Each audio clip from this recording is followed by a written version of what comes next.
Agallamh de Nuacht TG4 ag 7. Pictiúr a hain.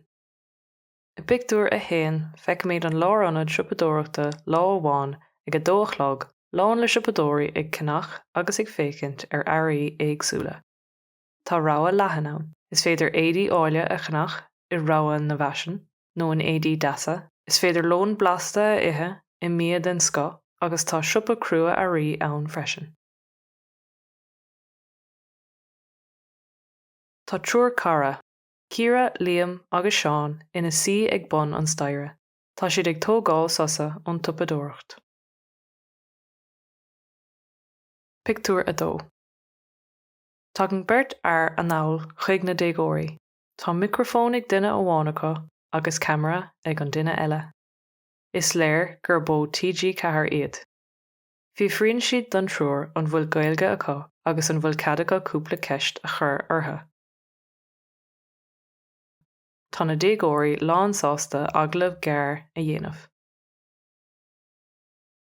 Pictiúr a 3.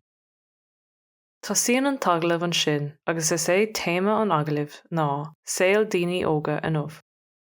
Iarn an tagalóir ar na déagóirí a dúramí faoin téama a roinnt. Tá síon an camera ag tafada, beidh an taglamh á chréile ar Nuacht TG4 ag 7. Pictiúr a 4. Tá síon na déagóirí go léir ag roinnt gach túram atá acu faoi héal daoine óga inmh. Deir Seán gur beidh cuasaí airgid ceann de na fadhbanna is mó atá ag daoine óga sa lá atá an bhain agus ag fáil pos. Ceapann Ciara go gcuireann an scoil na scrúdathe agus tuismitheoirí brú agus stros ar dhéagóirí.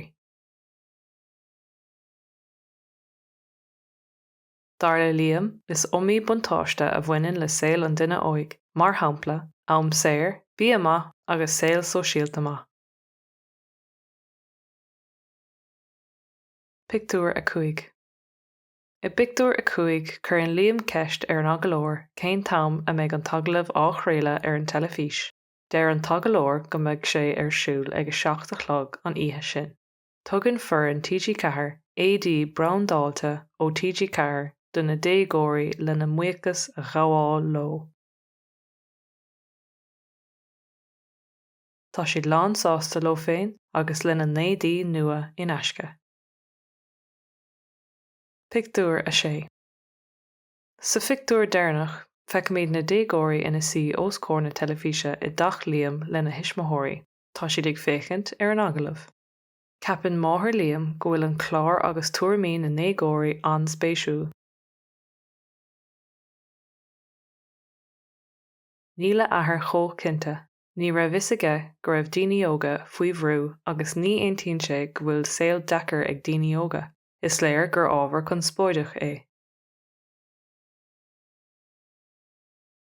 Ceistena.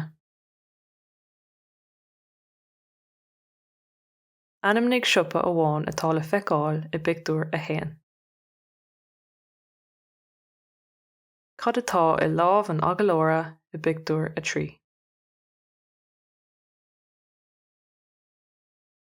Cad a cheapann máthair Liam faoin Agallamh.